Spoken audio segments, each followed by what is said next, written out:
Hey everyone, James Labrie from Dream Theater, and you're listening to or watching the podcast Talking into Infinity with JT and Brian. Enjoy this. These guys are extremely informative. I love their dialogue. I love their interpretation of the songs, who and what we are, what we were going after. They're very accurate in their interpretations and descriptions, and I just think this is a great show, and these guys are doing a stand-up stellar job. So once again, enjoy Talking into Infinity with JT and Brian.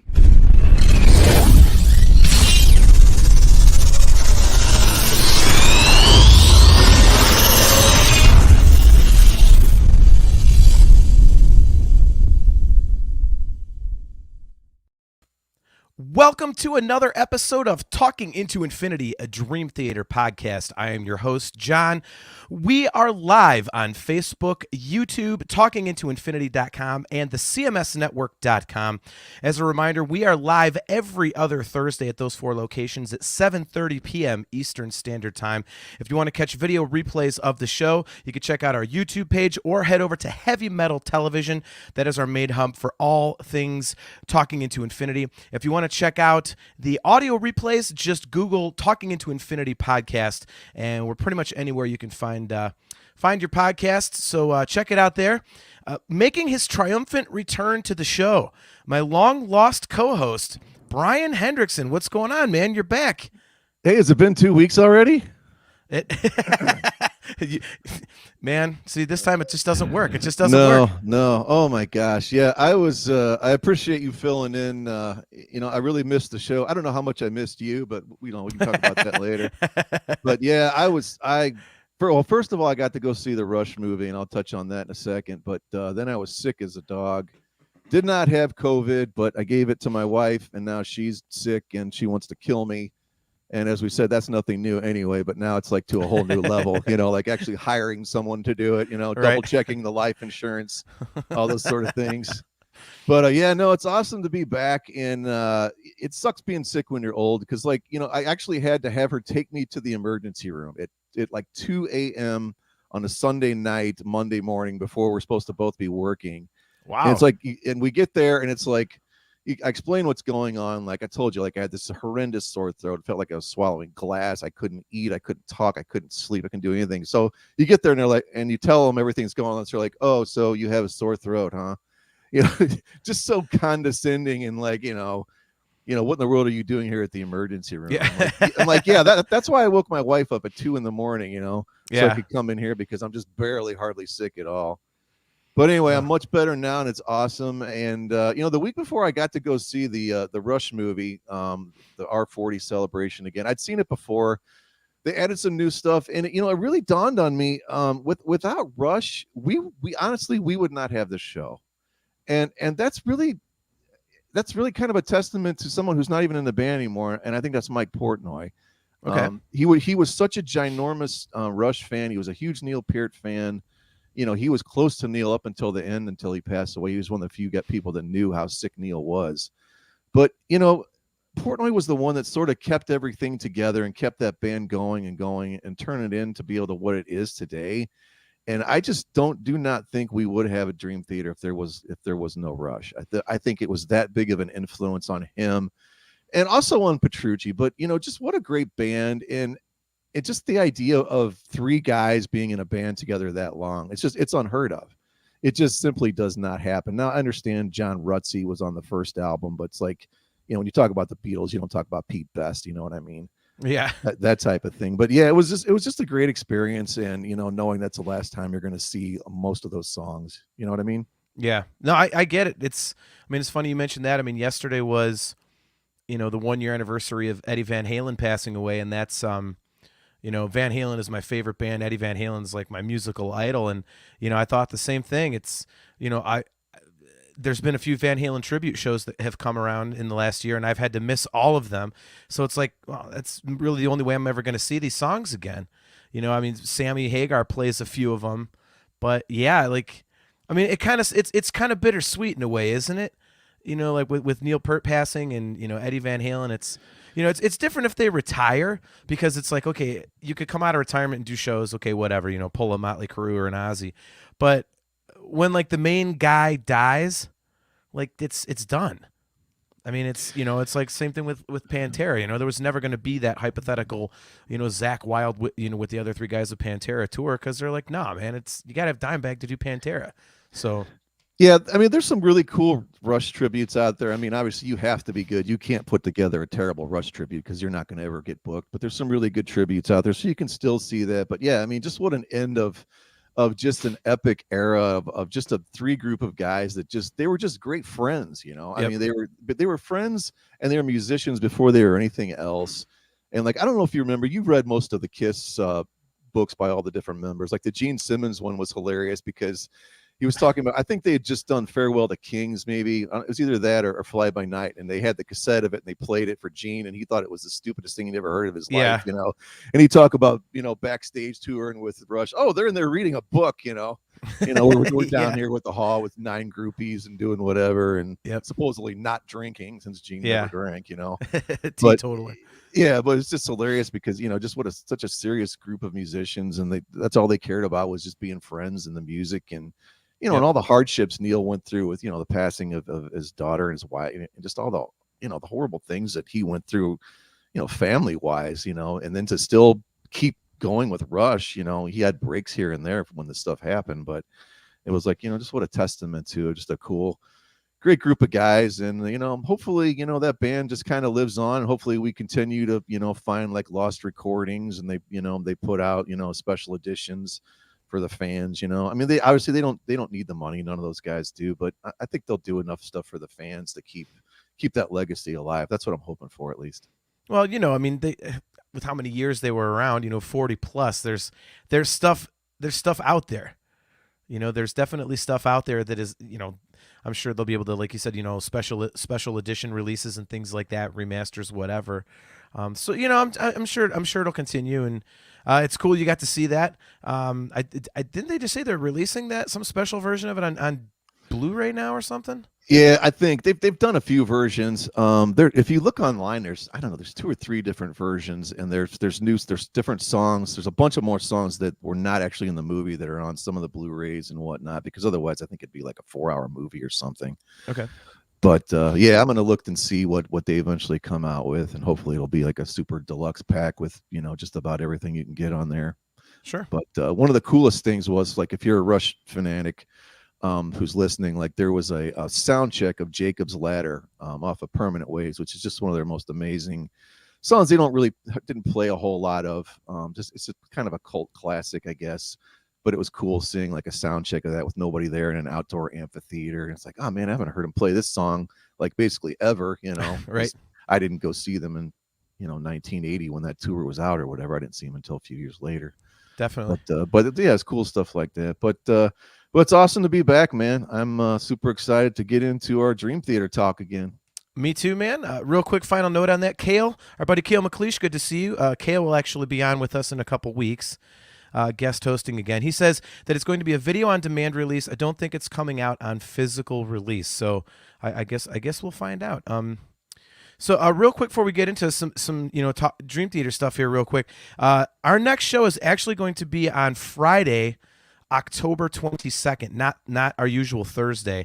We're going to do an immediate react to A View from the Top of the World. It's not going to be like our standard album deep dive. So you and I are going to have to hold off on listening to the record since we just got it about 45 minutes ago, and we listened to some bits and pieces of it. And what's your immediate reaction to the little bits that you listened to? Oh my God. Probably. Well, I forgot to comment on Invisible Monster because you guys got to hear it and then talk about it. Yep. Talking about Invisible Monster, not super impressed or thrilled with that song. I thought it was okay. But what the bits I've heard of another song that we both listened to, up there more with the Alien in terms of, wow, this is very cool and yep, very atmospheric and fits, you can I don't know, you could just feel it. You can feel what they're going for. It creates a mood and an atmosphere, and can't wait to hear the rest. I know. So we both listened to like the first 2.5 minutes of Sleeping Giant. I listened to about the first minute and a half of Awaken the Master. I had to hear what this 8-string sounds like, and God, is that weird. It's like, it is so weird to hear something that detuned in a Dream Theater song. It's I can't wait to listen to the whole thing. It's really going to take some self-control for me to wait until October 22nd to listen to this thing, because I just want to dig right into it. That's what I was going to ask you. Are you gonna try to hold off on the rest, or? Yeah. I mean, I can do it, but I don't know that you can. I don't know that I have that much faith in you being able to do it. Well, I mean, it sucks because like the way I usually like to listen to new records, especially now that they come out on Fridays, is I'll take a long way home from work and I'll drive through the metro parks and just kind of like getting like, especially since the weather's still good, I can just drive with the windows down, and it's like nice weather, and just crank the shit out of it. And tomorrow being Friday, like I've got the record, I could totally do that. And I'm like, don't do it.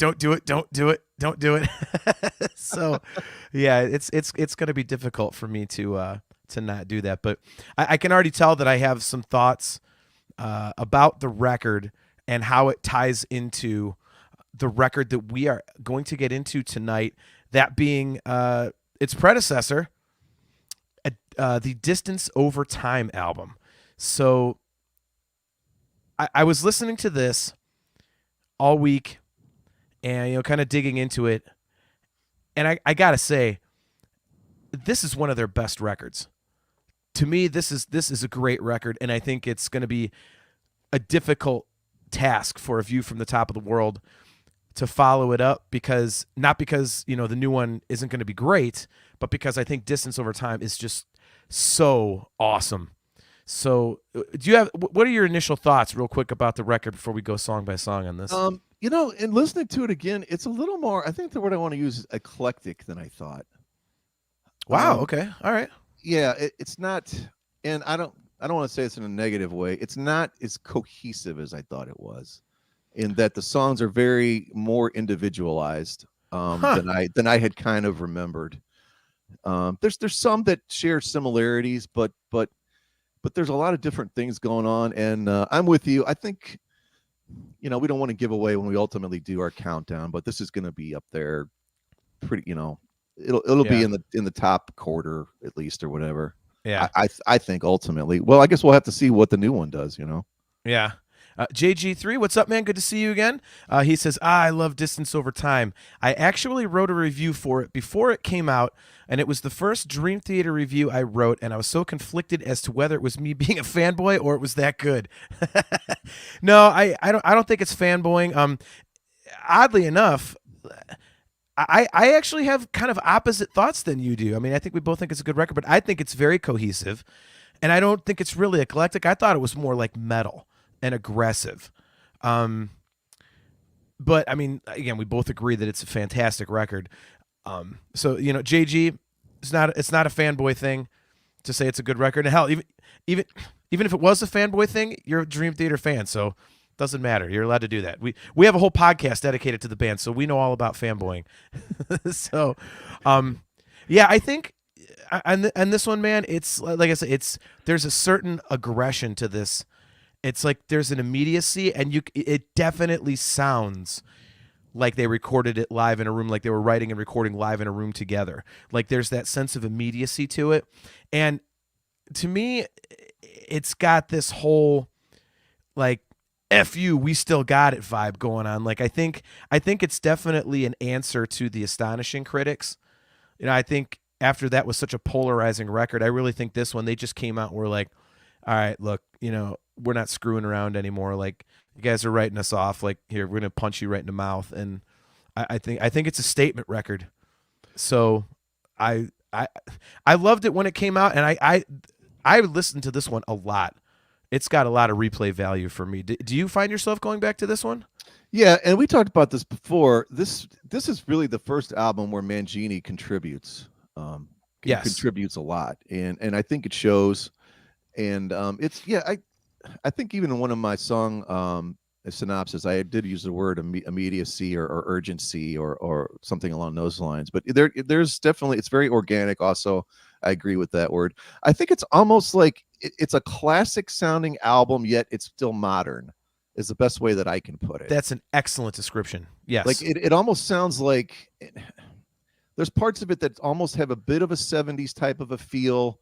It's kind of a warm analog, thing going on, but it's also very modern sounding too, to me, in most of the songs. Now we'll probably get 12 people to come on here and say they hate the production on it or say it sounds totally different, but that's my take on it. And you and I have always agreed that we love the sound of this album.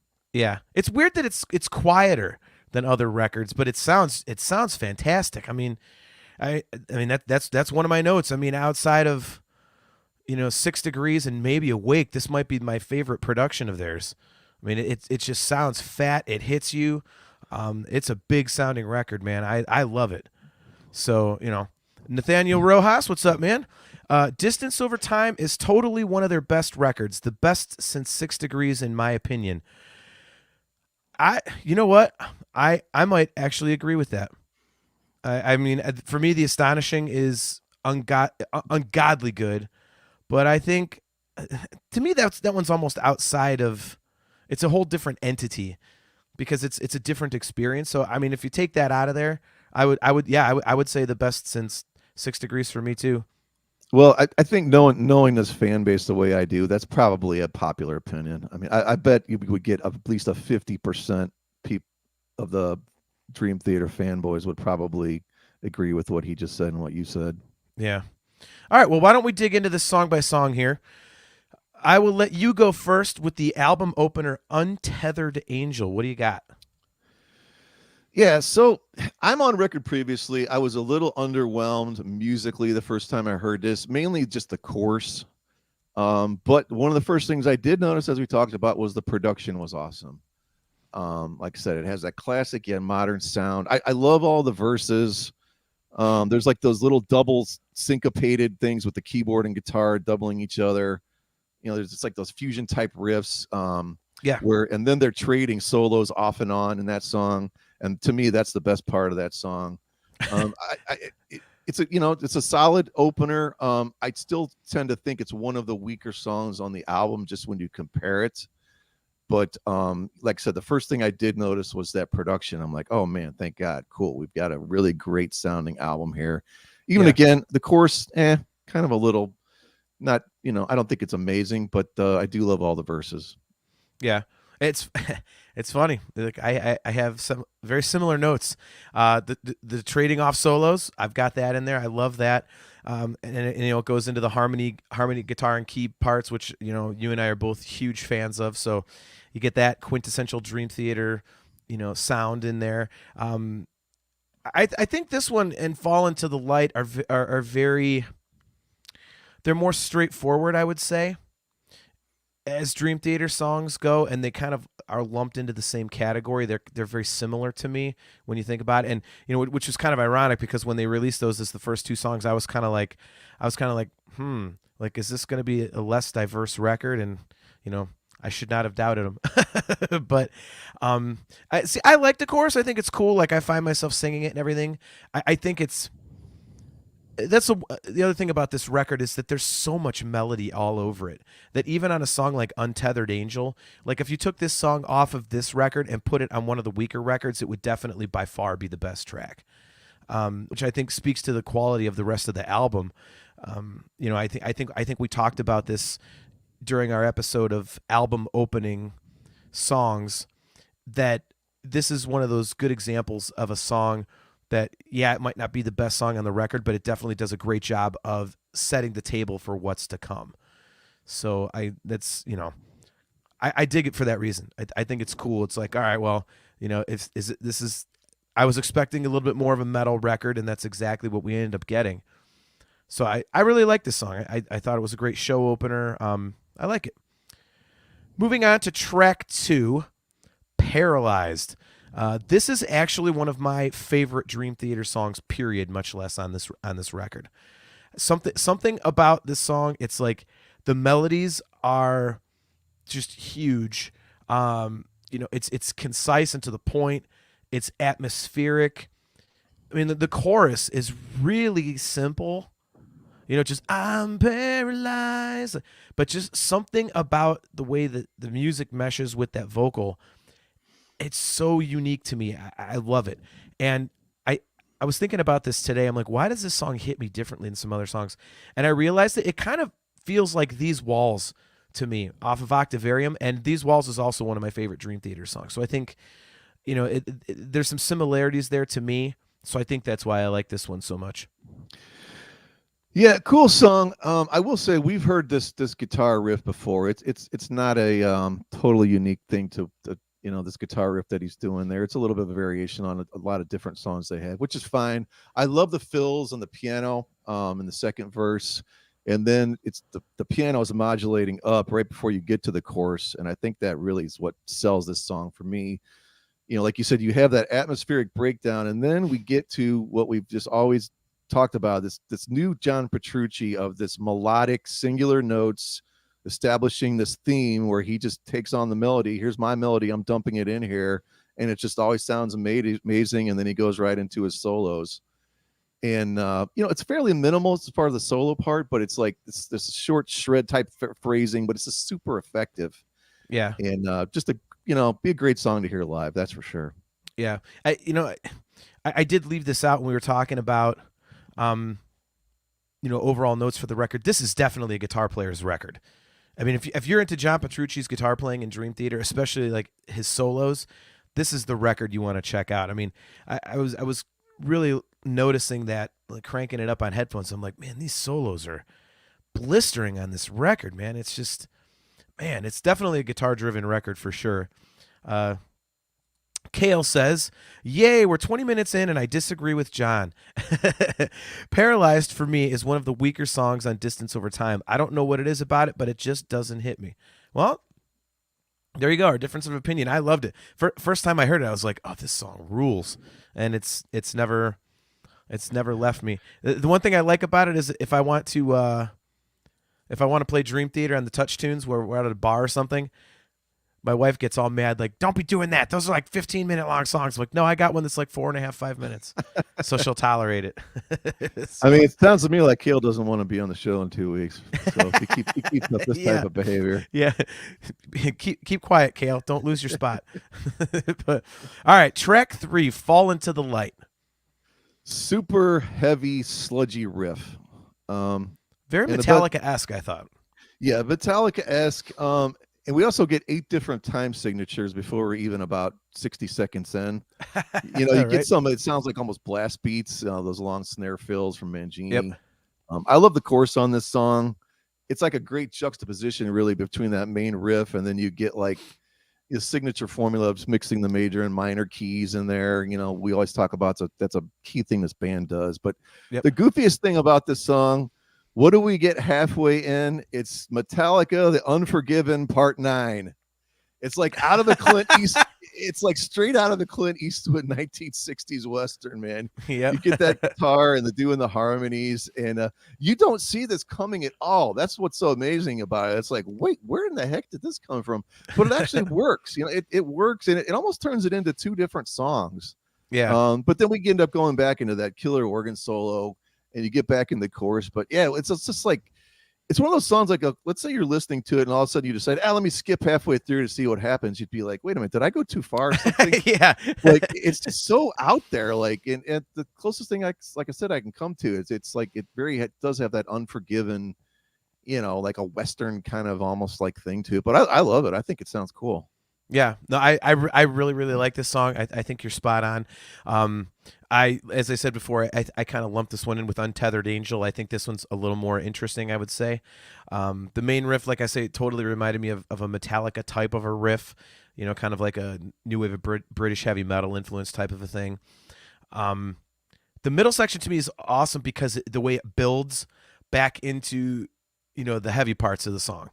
And I thought that was really cool. It kind of goes up and up and then going back into that. And then, like you said, into the organ solo. And then when they finally get back into it, it's just, okay, enough of that wussy stuff. Let's get back to business here. Yep. So I think this is a good example of, what they were going for on this record, and it was very similar to the self-titled album.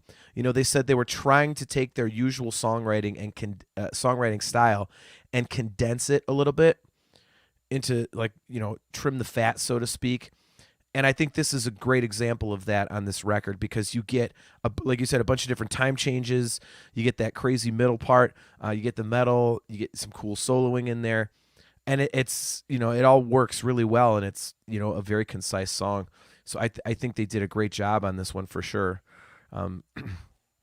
So moving on to, I think, a song that everybody can agree on. And if people disagree with us on this, then we're just going to ban them from the chat. Barstool Warrior. I mean, seriously, this is basically a perfect song. I mean, I know you and I are in complete agreement about this song. This is just, I will never forget seeing the track listing for this record when it came out. I'm like, what the hell kind of song title is that? Barstool Warrior. And then when I listened to the record, I was like, I don't care if they call it Pile of Shit in the Street. Like, this song is awesome. Like, this song is amazing. I mean, this is just a perfect example of their ability to use melody. They are a heavier band, but this song, like, the melodies just work everywhere. It's perfect. There's really cool changes. It's kind of one of those storytelling type of things, which gives it a really cool vibe. I like, in the second chorus when they go to the full time, that just really builds it up. And I mean, just the orchestration underneath those choruses is second to none. The way that the whole song builds to that big ending, the guitar solos are just perfect. Like, this song is just incredible. It's one of the very best songs that they have ever done. It's got to be, I mean, if we ever had to rank, favorite songs, period, like, this would probably be in my top 10, maybe even my top 5. You're muted. This is why I told you to quit muting yourself all the time. Is it easier to hear me talk if I'm not muted? Okay. That's going to be awesome on the audio version. Yeah. Yeah, so this to me, it sort of signals this is what the new Dream Theater sounds like. This is like them at their all-time best here. And it would be kind of fun sometime to sit down. Somebody's probably already done it, but like to do it from our perspective, like, okay, there's like 6 different ways Dream Theater can start a song. And one of my favorites is these circular riffs on the guitar that they're almost like hypnotic when, the way that Petrucci plays, and when you start getting those cool chords, that are put behind it by Rudis. And there's like a very Alex Lifeson rush on this type of song too, which I love. And they have those really cool orchestral hit accents that are going on. And once again, we got another, killer melodic theme solo. But my favorite part of this is like Jordan's beautiful piano breakdown in the middle of it, man. And then it just goes perfectly back into the main guitar melody where Petrucci's just singing over that part with his guitar. I mean, he's literally making his guitar sing, which like, it's easy to say and be like, oh, anyone can do that. And it's like, no, you really can't. It's not anyone can do that. Anyone can play those notes, but to make it sound and feel like that, the way he does on those segments, especially like that, right after the piano part, man. I mean, that's to me is just where it's at right there. That's my favorite part of Dream Theater, when they do that type of stuff. Yep, I agree. So Aftershocks podcast, you'd be a good judge of this. The intro reminds me of Yes's 90125. I'm not familiar with that. Maybe they're talking about with those orchestral hits and stuff. Okay. I guess a little bit. I'd have to go back and re-listen to it. Okay. But, yeah, I mean, there's definitely Yes elements in that the new Yes too. We've talked about before. I can't remember what song. It sounded like some of the newer Yes with Trevor Rabin and stuff. Yeah. JG3 says, I knew I would love it. The quirky song titles always end up being good. The Count of Tuscany, Shaman's Trance, which is Bridges in the Sky, Barstool Warrior, Octavarium. It's kind of crazy when you make that list of songs. Like, he's not wrong. He's definitely not wrong, man. Wow. I never thought of it that way. So maybe they should write a song called Pile of Shit in the Street, and then it'll be like my favorite Dream Theater song. Kale McLeish says, Barstool Warrior, 6 Degrees stuff condensed. You could honestly put it on that record and it would fit. The main motif reminds me a lot of the 6 Degrees theme. I could see this one on the second disc of 6 Degrees. I don't know so much about the first disc, but, you know. Aftershocks has heard the record. Aftershocks podcast. If you think this sounds Rush, wait until you hear Transcending Time. Nice. Our buddies are trying to get us to listen to the record before release date. Don't do it, John. Must be strong. Must be strong. Oh my gosh. Yeah. Yeah. Kale says, you know, you're dead on with everything you say, and you really are. I mean, this is just. I mean, did we put this on our gateway songs list, or did we have like? I don't remember if we had this on there. I think there was talk of doing it, and then we're like, I think I talked about it, and then I think you thought it was too proggy, so I don't know. Okay. But I think it was like it wasn't one. It was like sort of like our possibly off on the side. You know, it wasn't one of our top 10. Okay. Nathaniel Rojas, there's no way John is waiting. Oh, I already know that. I don't know why we're pretending this charade. I've done it before. There's history, you know. A precedent has been set for me actually being patient enough to wait till release day. So I'm going to try. I make no promises, but you know, we'll see. And honestly, tomorrow's really the only day I can, because next Friday I'll be in the car with my wife driving to New York, and there's no way she's going to put up with it. So there you go. Mike Schollenberger, what's up, man? Good to see you. Barstool is an upper echelon Dream Theater song for sure. Yeah, it's just it's perfect. I mean, very rarely can you say something is like a perfect song. But I think this one is, you know, if it isn't perfect, it's really damn close. All right, so moving on to track 5, Room 137. Your thoughts? You know, I actually read somewhere that they wanted a song title about a room that was between 136 and 138.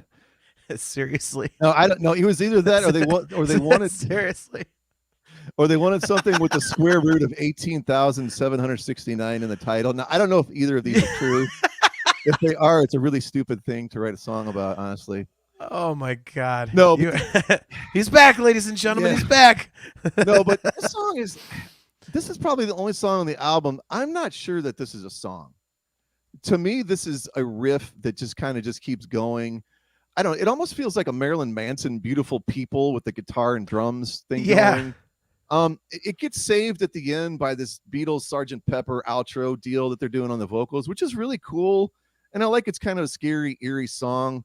But I mean, did they take more than 5 minutes to write something like this? Like, I can't see that they did.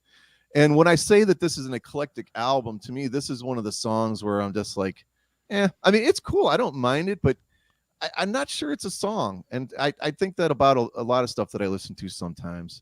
And this is probably one of the few times I'll say that about Dream Theater. It just kind of seems like a riff. It's only, what is it, barely 4.5 minutes. I think it's one of the shorter ones on here.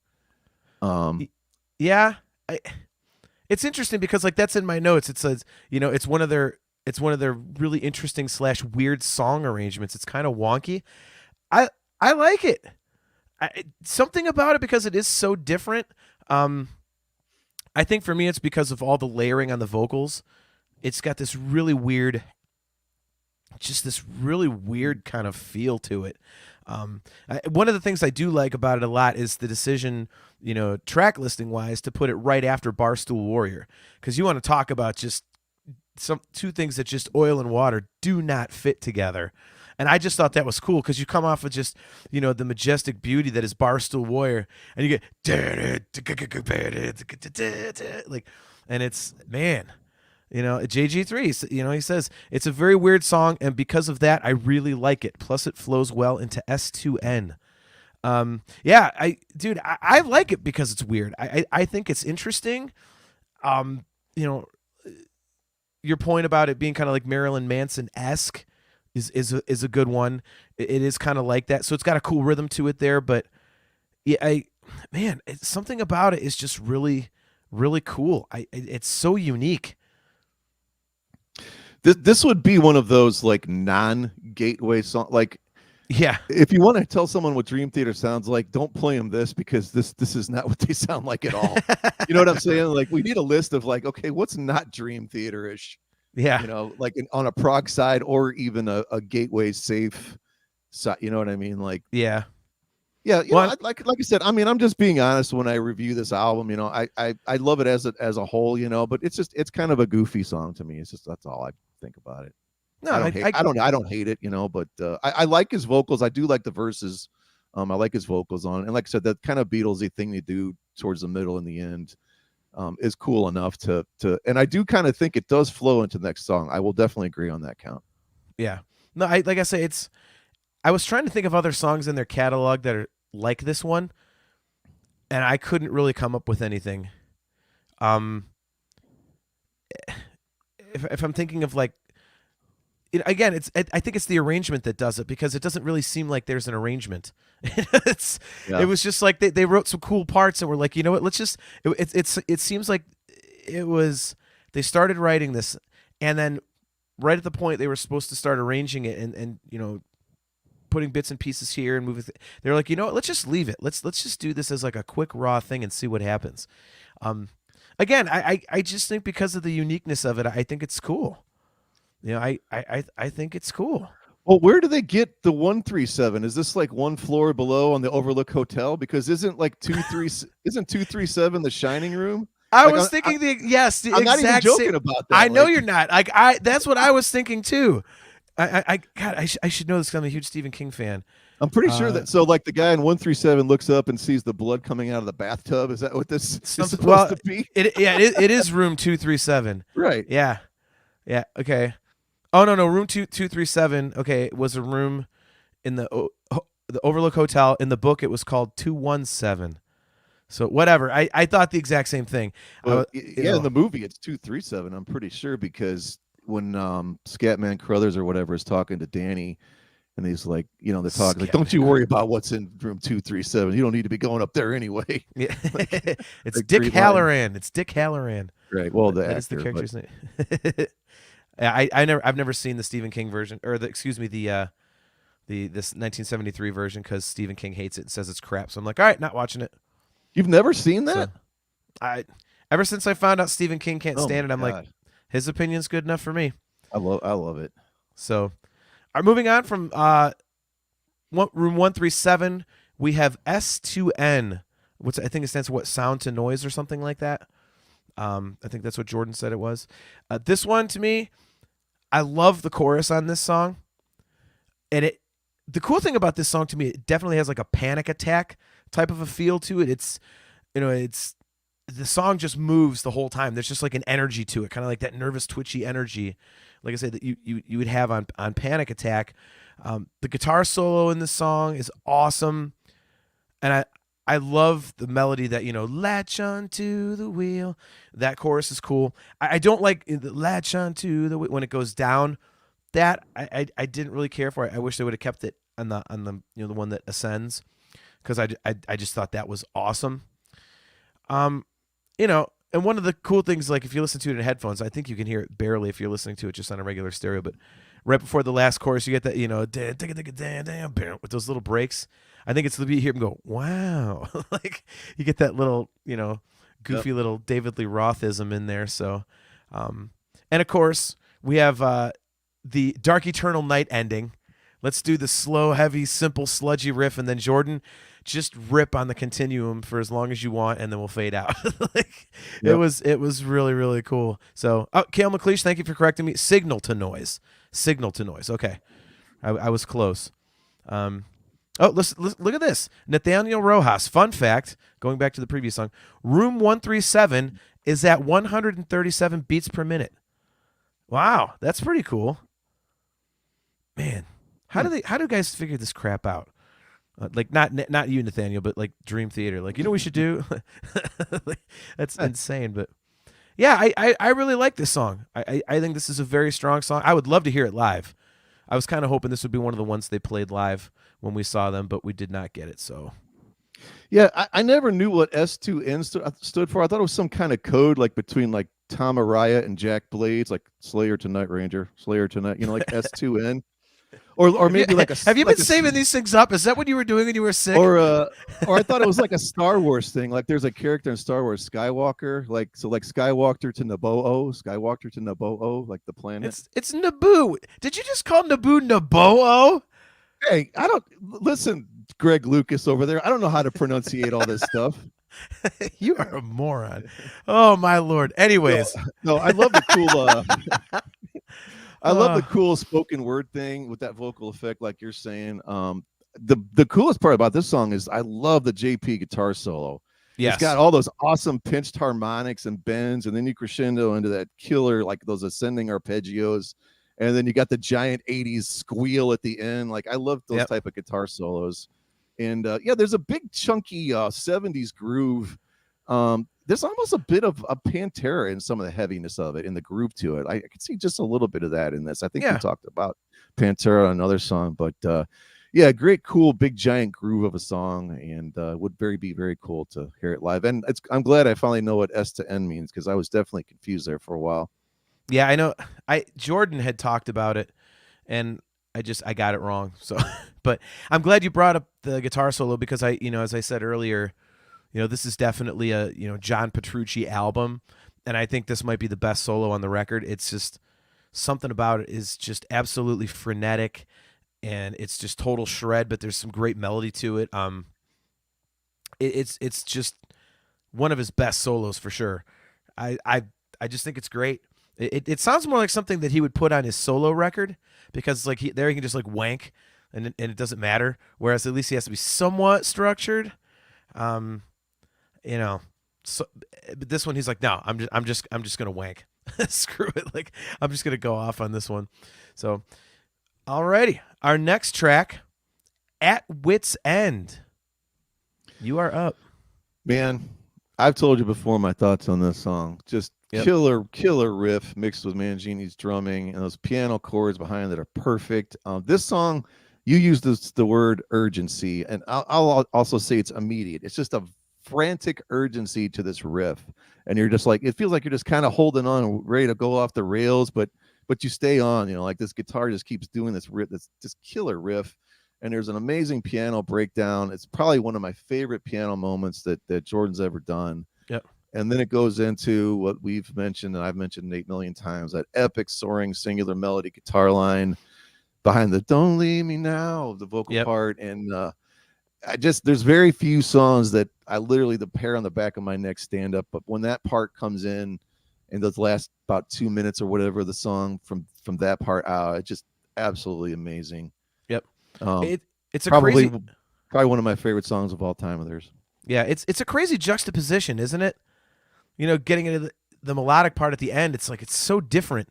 Yep. And it's not even like they do what they normally do, which is put that in the middle of a song, like heavy, mellow, heavy. Like no, it's like heavy. Okay, now the mellow thing, and then it fades out, and then of course they fade it back in, which is the room mic sound, which is cool. So yeah, I'm with you. This is a phenomenal song. Riff wise, this is definitely one of his best ever. The moving stuff, like it goes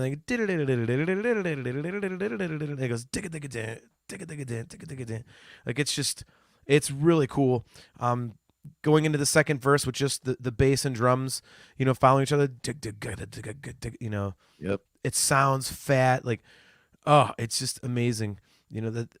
Those staccato riffs, when they do stuff like that, I always love when Dream Theater pulls those out. And they do it again, later in the record.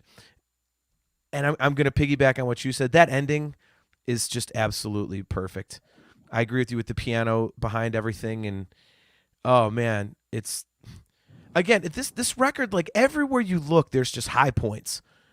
And I mean, that's the one thing, as I was writing my notes, JG earlier was talking about, fanboying in his review of the album that he wrote, but it's like I had a hard time like that with my notes, because every song there's just something. Oh, I love that. Oh, I love that. Oh, I love that. And even the quote unquote low points, like I said earlier, they'll fit on any other record pretty much strongly, and some it might be the best song on that record. I mean, this is just a great record, and I think this song is a perfect example of it. And I think I might agree with you. This might be in my top Dream Theater songs list as well. This one's damn good. Well, I grabbed it fairly early when we did our draft, I think, because I did not want. Yes. I was worried about you taking this. I don't know about I wasn't sure about the other guys because I don't totally know their taste, but I thought there was a chance you might grab this, so I'm like, I better get it. Yep. Nathaniel Rojas says, At Wit's End is my favorite song of the record. Multiple all-time Dream Theater high points within this one song. JG3 says, I actually really like it, and I have no great reason for liking it. I just like how it fades out and fades back in and flows into the ballad. All right. Well, let's see. Yep, JG3 again. That ending solo could go on for another 2 minutes, and I'd be cool with it. It's a great ending solo. Yeah, that's to me it feels like the best of times. That huge, majestic Petrucci solo ending the song on that big fade out. Like that's how it felt to me, and I'm a big fan of that part of that song. So, all right, now here's one of my top songs, and this is one of the two on the record I think are basically perfect. Of course, we're speaking of Out of Reach. To me, the intro has one of my favorite John Petrucci solos. You would have known that had my internet not crapped out on the episode we were supposed to do best John Petrucci moments. It's on my list. It also has one of my favorite James vocals. There's something.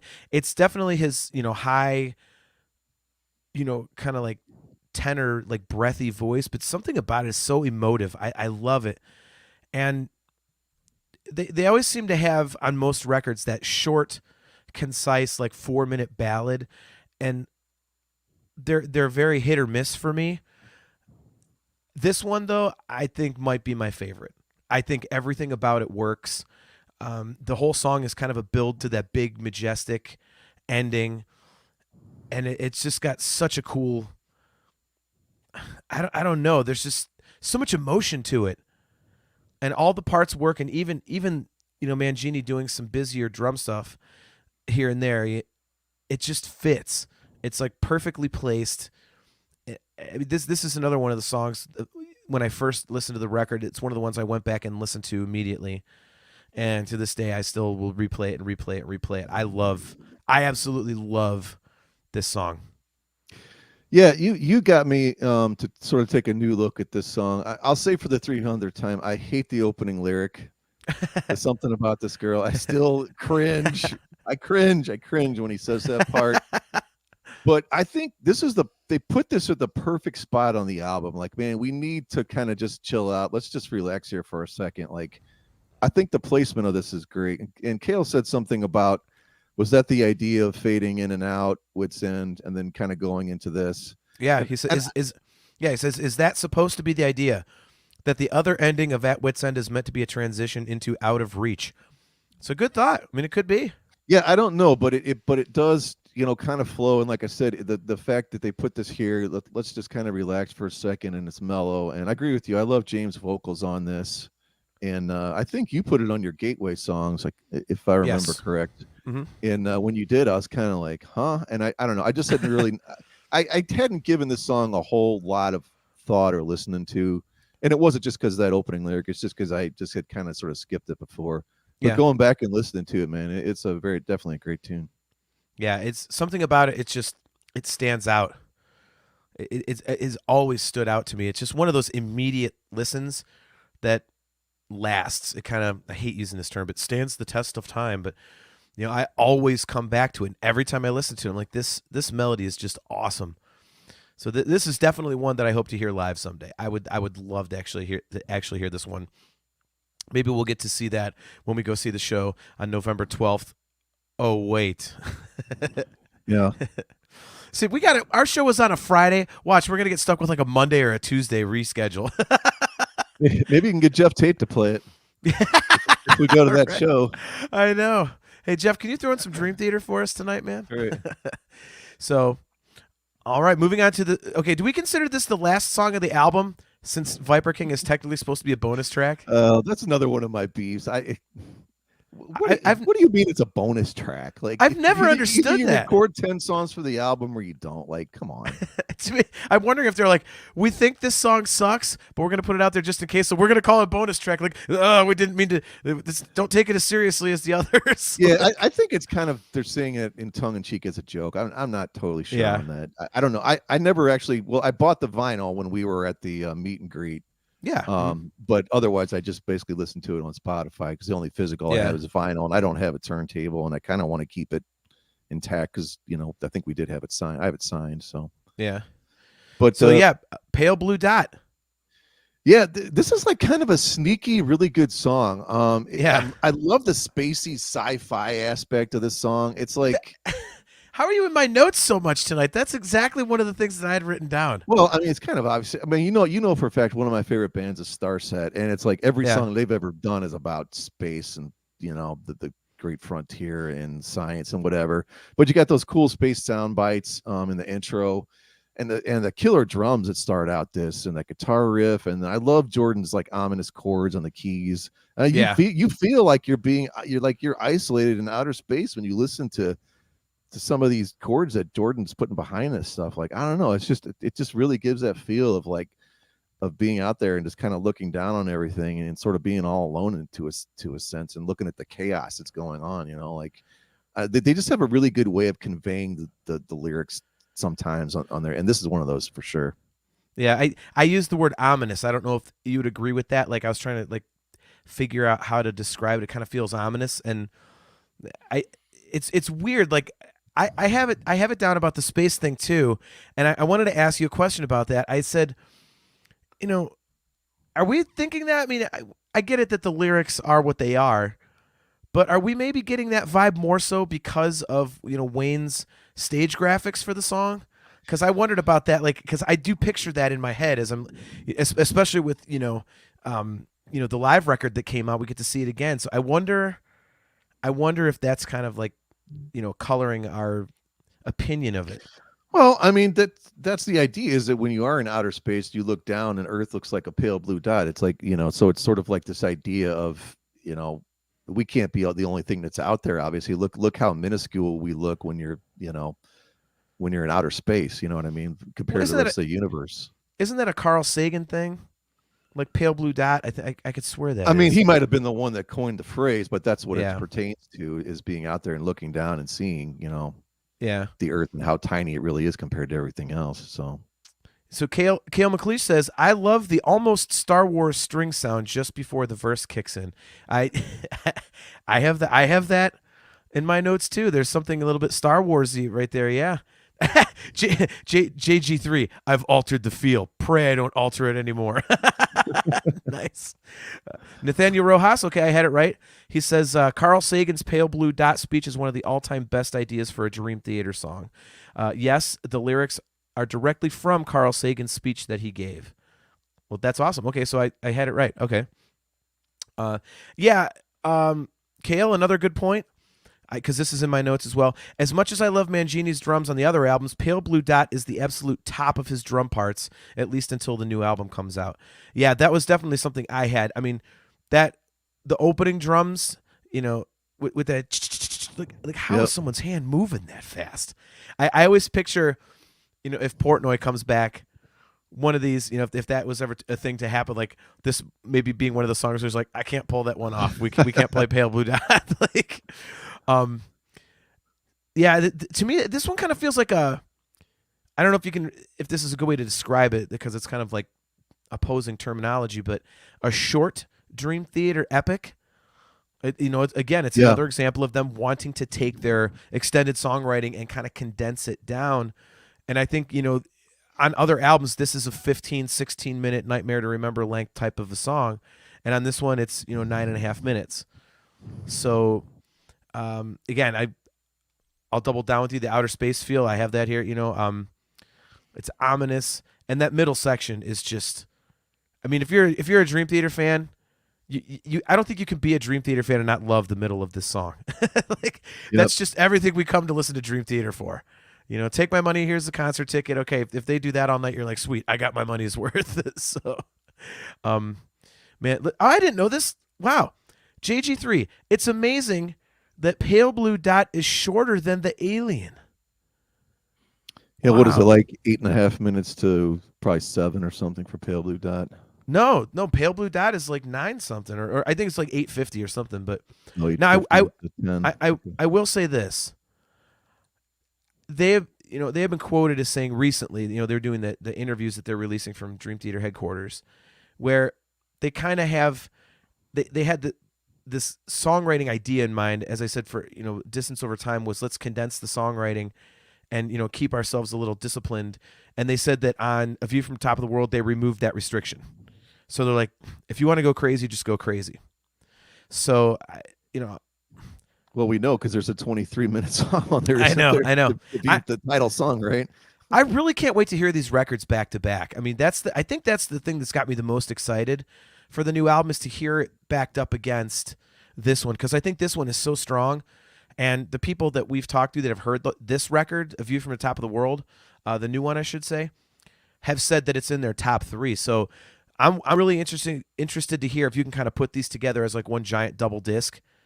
So, all right, let's see. JG3 says the Alien is 9 minutes and 30, and Pale Blue Dot is 8 minutes and 30. Wow, I thought it was a little longer than that. All right, well, I was wrong. There we go.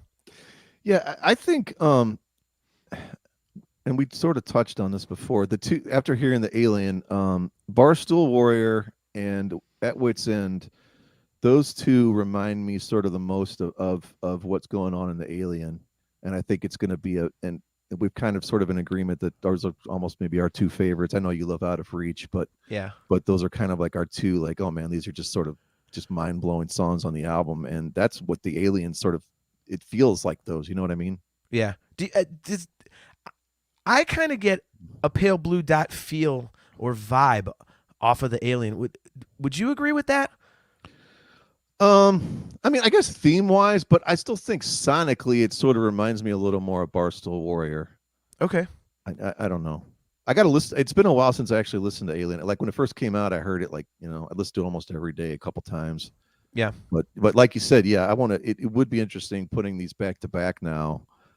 And like we're not going to hear anything that sounds like, well, the song we're about to talk about here, Viper King. Yeah, we're definitely not going to hear anything on this. I'll guarantee you. You don't even. We can make a bet if you want. Like, there's not gonna be anything that sounds like this. Well, they've never done anything that sounds like this before, and they probably won't. Again. Yeah. I'll say it, man. I love this song. I've never met very many people that like this.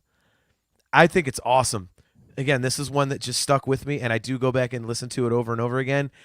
I love the riff. It's just it's such a unique thing for them, and that like really heavy Deep Purple type of vibe that it has. With the classic organ sound and the dig dig dig dig, that like shuffle, almost shuffle-ish type of groove. It's a boogie woogie guitar part, basically. I mean, this is Deep Purple meets Joe Satriani Satch Boogie. That's exactly what the song is to me. Yep. It's super bluesy riff, but James is really top of his range on a lot of this, which is cool. Yeah. I have in my notes, we already talked about this, losing a few points for being called a bonus track.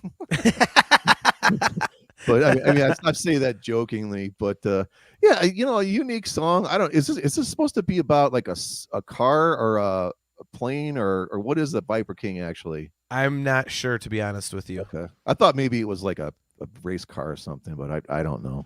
Well, it says something about genetic code, and I was like, what the hell? I've actually never looked up the lyrics. No, maybe it's about a race car robot. Right? I wonder if the lyrics are out there. I'd like to see. Like I said, I don't pay attention to the lyrics a ton unless they really stand out. I'm like, what the hell is that? Yeah, most of the time they're just words, is what I found. Like there's the music and then the lyrics are the words. Oh yeah, I think it's a car. Yeah. Let's see. Is it venomous by design, lying idle, biding time, bore down the clutch, tore up the road, 600 horses, genetic code. Lightning speed, the road she bends, slam down the brakes, losing my ass end. Drive on, push to the limit, my Viper King, we're flying high. Yeah. Okay. Oh, Kale says, put that comment up there. All right. It really feels like they're going back to the Perfect Strangers cover for fun and then jamming after that. Yeah, it's definitely got that Deep Purple feel to it, doesn't it? Yep. JG3 says, do I like it? Me. Is it because it has a Van Halen groove to it? Subconsciously, that might be it. That very well could be, because I'm a huge fan of the shuffle songs in the Van Halen catalog, like Hot for Teacher, Pleasure Dome, stuff like that. So, all right, here we go. JG3. It was funny before the album was released because James was interviewed about his lyrics on At Wit's End, Out of Reach, and Viper King, and he was getting deeply personal on the first two, and then Viper King is a car. I thought Mangini wrote the lyrics on this. No. Or was that like a myth? No, his was... Someone actually put it in the comments. Whichever one of you guys put in the comments that which of these songs was Mangini's lyric, let us know. Oh man, I swore it was Viper King. Are you sure on that? JG3 says no. Says it was written by James. Are you saying our fans know more than me? I'm sure they do. Yeah, go figure. I don't know anything. So there we go. All right, so Jay and Kale both said Room 137 was Mike Mangini. Oh, okay. All right. So maybe that's why you're hating on that song. You don't like drummers writing lyrics. Who knew? Probably. You're a biased keyboard player. Yeah. So, all right. So there's the breakdown. Again, my biggest takeaways from this really, again, it's a total guitar record, and to me, it's just a big fu to people that were kind of like on the fence after the Astonishing. And there was a lot of talk, like, okay, people that weren't a fan of the first two Mangini records, then they come out with the Astonishing, and people were, you either love it or hate it. And so this record really feels like an answer to that. Like, no, we still got it. And it's aggressive. Even the mellow songs have like kind of an aggression to them in the immediacy and the emotion, I think. And I think that this is a successful experiment where the self-titled record was a failed experiment, because the self-titled record, they also said, well, we're trying to condense our songwriting down into, shorter, more concise things. And I don't think it worked on that record. We'll get into details when we do our deep dive into that album. But, on that record, to me, it didn't work. It did work on this one, in my opinion. Where do you stand? Yeah, I think this record was necessary because after the Astonishing, which I still will debate to this day, is not a Dream Theater record. It is a John Petrucci solo album, and we can debate that till the sun comes up. But this was a necessary, organic. Hey, let's all go rent that rehearsal studio that they rented. Let's jam for a month and a half, and let's record while we're jamming, and let's write while we're jamming. And let's just all have input, and just very, like we've used the word like 10 times, organic. This had to be done this way. If they did it any other way, I think it would have been a giant misstep. And I think they would start kind of losing the essence of what Dream Theater is. And it sounds like the new album, they sort of did the same thing, went back to that approach, which is awesome. Let's all get in a room, let's jam, let's not trade files. Other than, I think James, he wasn't there, but yeah, he was in Canada. But when it came to the actual writing of the the melody lines and the music and whatever, it was done very organically for the new album, it sounds like, and that's what this one was. And it shows, man. I mean, it shows in the recording, it shows in the performances, and like you said, we use the word urgent and immediate, and that's what it sounds like. It sounds like, oh man, that's a great riff. Okay, let's jam on that. Okay, let's jam on a little bit more. And I don't know how these guys wrote songs in the past. I don't know if it was, if it was a lot of like, hey, I've got a bunch of ideas, I'll throw them out when we get there, or was it all just sort of like, let's make it all up on the fly, Right. I think from the stuff that I've seen, it's pretty much written in the studio. Like, they book studio time and then they start writing. And then they kind of like piece it together. But it was, the story has been well told on Distance Over Time. They lived together for a month, they all stayed there for, was 5 weeks or something like that. And they banged it out there. Again, both of us used the word immediacy. And I think that's the best way to describe this record.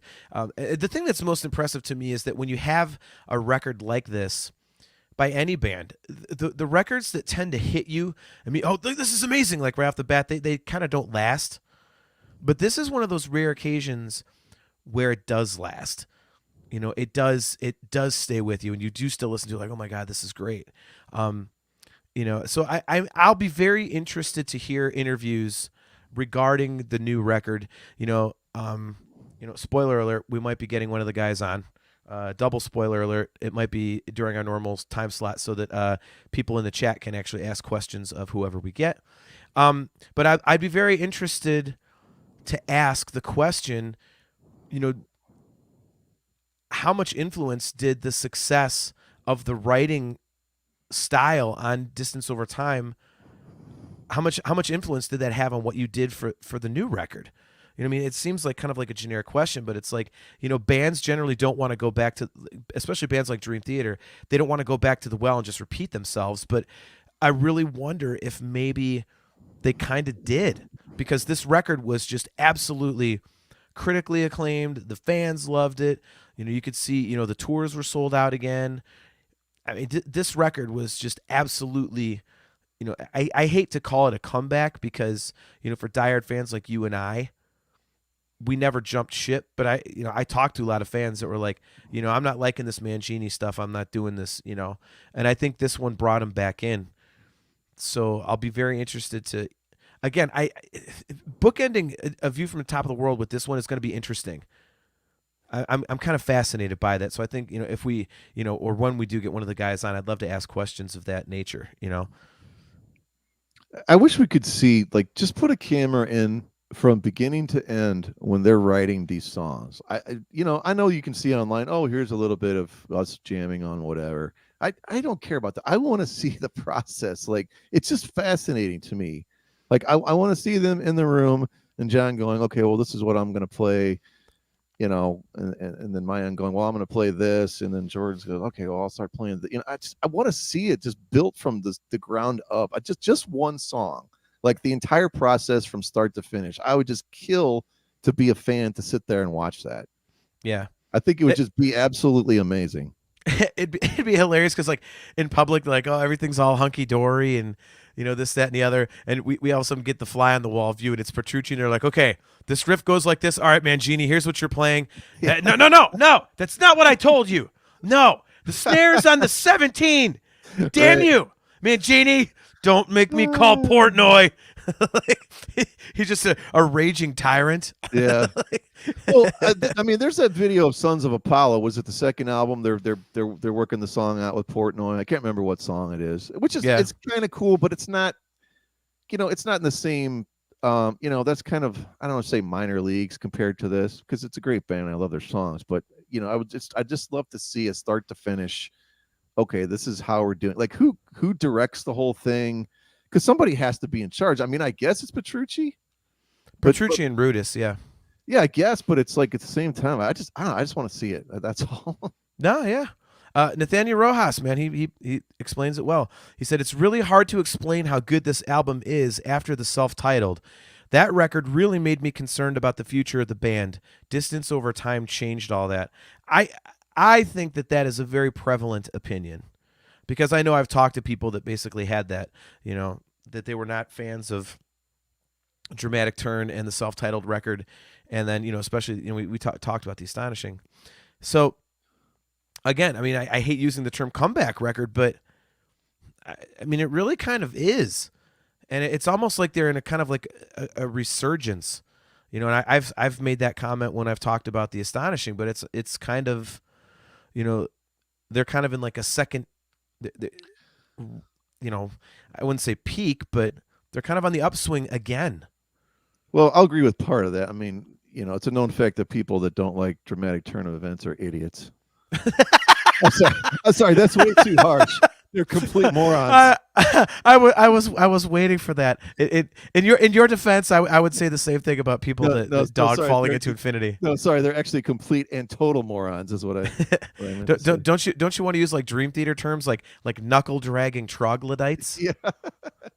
We have to have long words and a lot of syllables. I was thinking huge drooling losers too. That's probably. Oh my god. Yeah, Man, JG3 says, their studio process was so fascinating on Chaos and Progress, and I'd love to see more of that. Yeah, that was fun.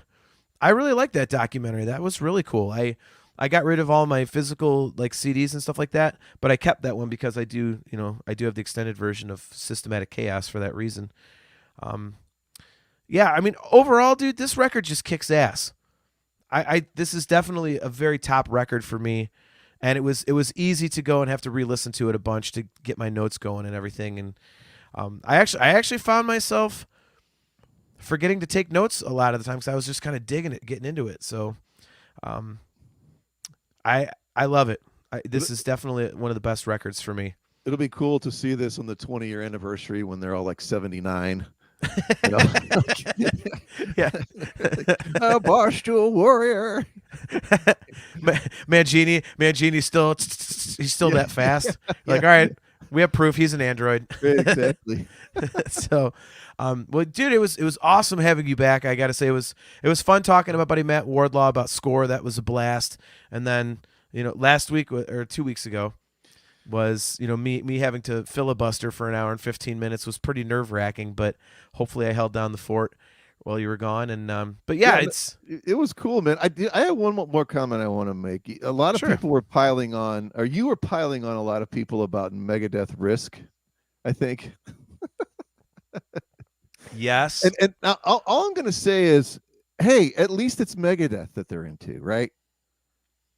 That's the cool thing about it. Like, you can, I think that's cool that you can like what I think is a pretty lame album, but it's an awesome band. So, hey, who cares? At least you like the band. You know what I mean? There's something to be said for that.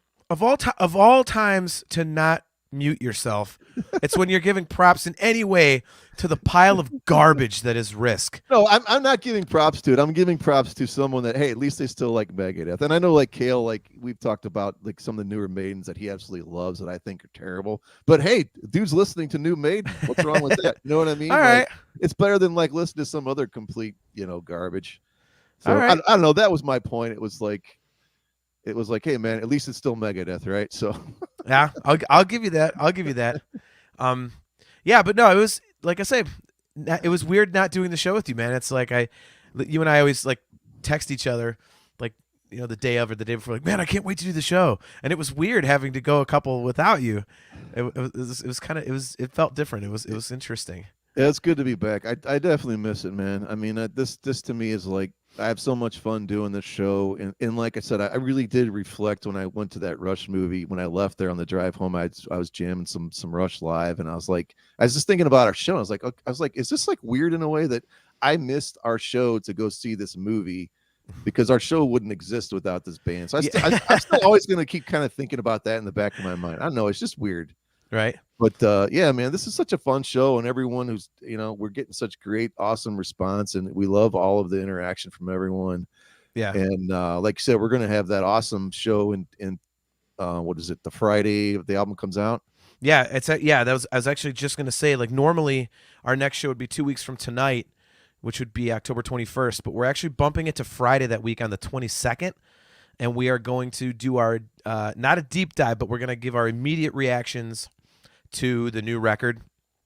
And our buddy Kale is going to wake up at like 7 o'clock in the morning over there in Australia, and he is going to jump on as a special third guest host with us to kind of dig into the record and give our initial visceral thoughts on it.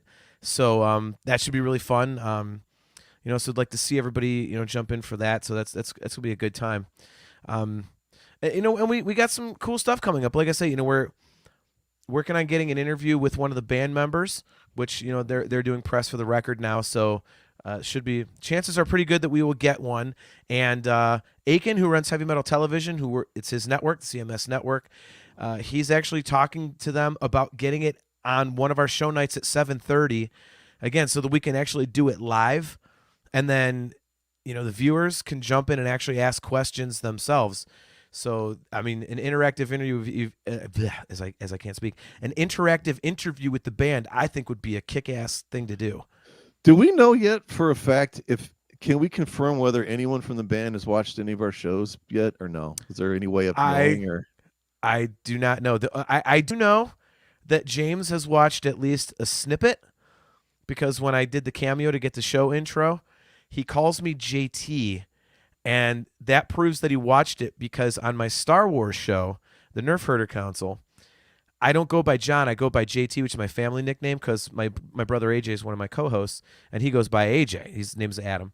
And so when James did our cameo, he says, you're watching or listening to the podcast Talking Into Infinity with JT and Brian. So I left JT on the screen one time for one of our shows. I forgot to change it after doing the Nerf Herder Council the week before. So I was like, how would he know I'm named JT? And oh my God, he actually watched part of the show. So, yeah. I mean, you would have to think that, like, there would have to be, wouldn't there just be an ounce of curiosity knowing that literally we are the only podcast dedicated to this band?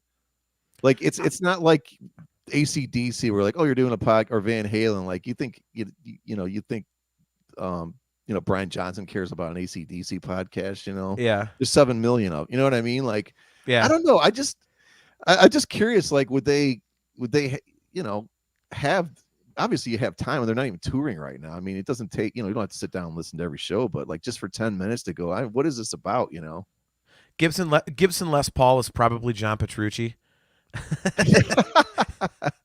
So, he's sitting here just bagging on us and going back and forth, like, and he's actually the guy. he's gonna get on the show and like pull off this mask, and it's gonna be like a Scooby-Doo moment. We're gonna be like, Zoink. He would have got away with it too if it was for those meddling kids. It's like, oh my God, that would be phenomenal. That would absolutely be phenomenal, man. Yeah, JG3. We are all secretly Dream Theater members. Yeah, the chat tonight is all 5 of them. Yeah. That would be amazing though if at least one of them like just got in there as a different name or something. Yeah. JG3 says, I'm John Mayone. Kale is Charlie Dominici. Well, I know how tall Kale is, and I know how tall Dominici is. I'm going to say that's a no on that one. Yeah, Kale, I forgot to tell you, I'm Portnoy. Oh, my gosh. I'm Batman. Yeah, I am Batman. So, yeah. Dude, thanks for jumping on again, Brian. It was great to hang out finally, going to get back to some normalcy on here. So, as you said, the next show is going to be on Friday this next time, not Thursday. So show note, it will be Friday, October 22nd at 7:30 p.m. Eastern Standard Time, and we are going to be doing our immediate reactions to the new record, A View from the Top of the World. I'm going to do my very best to not listen to it before that day. No promises, but I'm pretty sure I can do it. So, we'll be back on our regular. We won't be on Stranger Danger anymore. I still laugh every time you type a comment that says Stranger Danger. Dude, it was so funny because when I posted that on Twitter today, like, hey, it's going to the Stranger Danger page, I said I had to put, yes, we're not joking, because oh man, it sounded so terrible. John was in Facebook jail. He said something terrible about Fernando von Arb from Crocus, and that got him banned. Where the hell did you pull that one out of? What the? Hey man, Crocus has eyes everywhere. That's the thing. Crocus has eyes everywhere. Exactly. Oh my God, that's They're not they're not just screaming in the night over nothing. How do you know all this stuff? Yeah. Oh my God. Yeah. No. So yeah, I am. If you do contact the show page, it'll have to wait until I think Sunday. We're back because I got put in Facebook jail for 3 days because somebody was on a music post and they were trying to talk about how child molestation was acceptable, and I called them a pussy, and I got put in Facebook jail. But that guy's talking about that. He's fine. Like, okay, Facebook, I think you got to fix your algorithms. I'd say so. That seems a little backwards. So, but then again, I hate social media, and that's what I get for commenting on stuff. I should just keep my mouth shut. So, anyways, yeah, so the next show, when we come to you guys next, we will all have heard A View from the Top of the World. So that is going to be an awesome, fun show. Again, our good buddy Cale Rishog is going to be jumping on as third host all the way from Australia at 7 o'clock in the morning. Cale McLeish. Yes, Cale McLeish. So it's definitely going to be a great time. So we got to thank all you guys for hanging out with us. JG3 says, thanks for the show, guys. No, man, thank you for tuning in.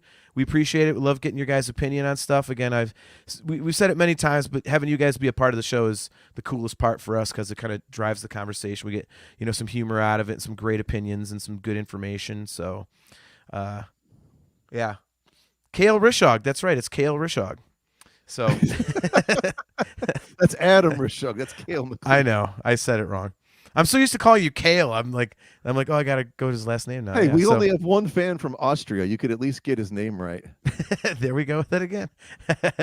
Nathaniel Rojas, thanks for jumping in with us, man. He says, awesome show. Well, thank you. Glad you had a good time. Like I said, we're here every other week, so usually it's Thursday, but again, we will be seeing you guys again at 7:30 p.m. Eastern Standard Time on Friday, October 22nd, where we will be digging into A View from the Top of the World to get our very first reactions to it. Again, we are here every other Thursday, usually at 7:30 p.m. Eastern Standard Time on YouTube, Facebook, talkingintoinfinity.com, or the cmsnetwork.com. Again, you can download the show in audio format pretty much anywhere you get your podcasts. And if you want to see video replays, just go to our YouTube page, or big suggestion here, go check out Heavy Metal Television. It's got a ton of content on there, not just us. We're like a drop in the bucket on that network, but they have a ton of kick-ass shows. The Classic Metal Show, the Aftershocks podcast, they jumped in here tonight to talk a little bit. Poppet's Corner, Skull Sessions with Bob Nalbandian. So there's a ton of great stuff on Heavy Metal Television, so make sure you go check that out. So, Brian, it has been an awesome, awesome show, and good to see you. I will see you in 2 weeks and a day. Sounds good. All right, guys. Take it easy.